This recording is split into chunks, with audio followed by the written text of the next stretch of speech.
Human rights is, geez, that's a good question. Human rights. Well, that's a tough one. Wow. I don't even know how to give that a definition. I would probably have to do a little bit of homework or something. Yeah, any right that I think just as a normal, human, The rights that humans have. Oh, that's a very large debate. Så mange ting. Tú le puedes preguntar a 20 personas y te van a dar 20 diferentes opiniones. Non saprei, è una domanda complicatissima. We just take them for granted that they're there, but we don't even consider what they are.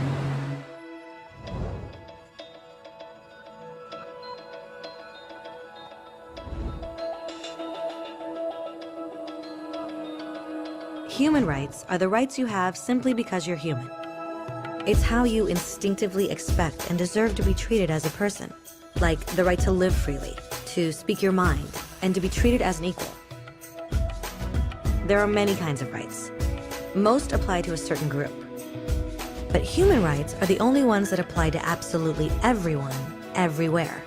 That means kids, old people, poor people, basketball players, garbage men, rappers, teachers, Africans, Indians, Albanians, Christians, Muslims, Kabbalists, atheists, your mom, your dad, your next door neighbor, and you all have the exact same human rights.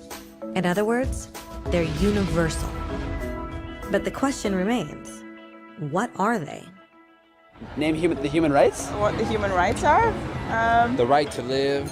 Equality between all peoples. Right to religion, the right to... Is there supposed to be a list somewhere I should be aware of? According to the United Nations, there are a total of 30 human rights, which are usually lumped together and called simply human rights. They're all listed out in the Universal Declaration of Human Rights, which is the world's most widely accepted document on the subject. But it was a long time in coming. At first, there were no human rights. If you were in with the right crowd, you were safe. If you weren't, well, you weren't. But then a guy named Cyrus the Great decided to change all that. After conquering Babylon, he did something completely revolutionary. He announced that all slaves were free to go. He also said people had the freedom to choose their religion, no matter what crowd they were a part of. They documented his words on a clay tablet known as the Cyrus Cylinder. And just like that, human rights were born. The idea spread quickly to Greece, to India, and eventually to Rome. They noticed that people naturally followed certain laws, even if they weren't told to. They called this natural law, but it kept getting trampled on by those in power. Not until 1,000 years later in England did they finally get a king to agree that no one can overrule the rights of the people, not even a king. People's rights were finally recognized, and they were now safe from those in power. Kind of. It still took a bunch of British rebels declaring their independence before the king got the point that all men are created equal. Which isn't to say he liked the idea, but he couldn't stop that, and America was born. The French immediately followed with their own revolution for their own rights. Their list was even longer, and they insisted that these rights weren't just made up. They were natural. The Roman concept of natural law had become natural rights. Unfortunately, not everyone was so thrilled. In France, a general named Napoleon decided to overthrow the new French democracy and crown himself emperor of the world. He almost succeeded, but the countries of Europe joined forces and defeated him. Human rights was again a hot topic.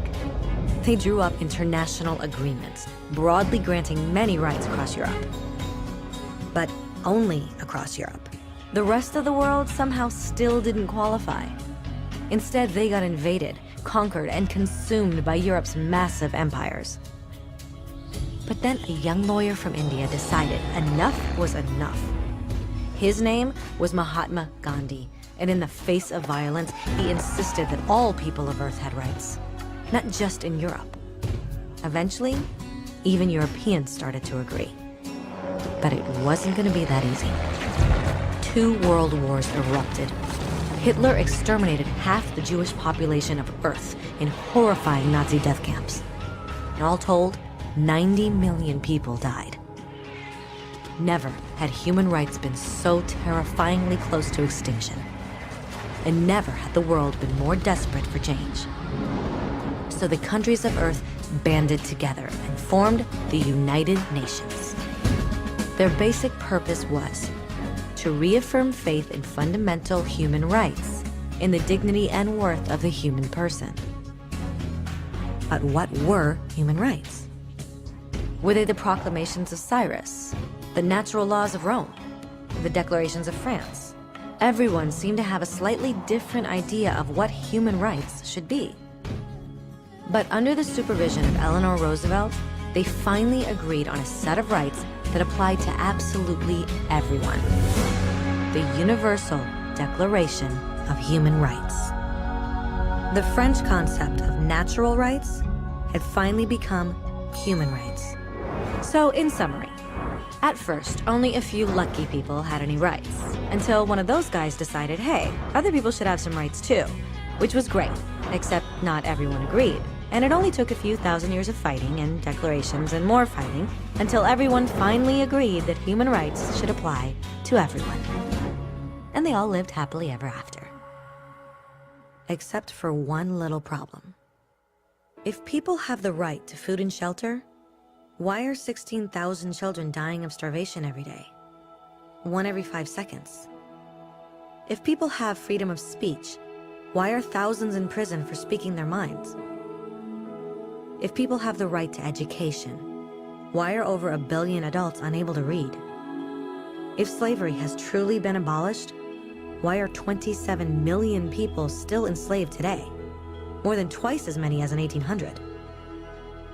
The fact is, when it was signed, the Universal Declaration of Human Rights did not have the force of law. It was optional. And despite many more documents, conventions, treaties, and laws, it's still little more than words on a page. So the question is, who will make those words a reality? I have a dream today. When Dr. King marched for racial equality, he was marching for rights that had been guaranteed by the United Nations for almost 2 decades. But still, he marched. When Nelson Mandela stood up for social justice in the 1990s, his country had already agreed to abolish such discrimination for almost 40 years. But still, he fought.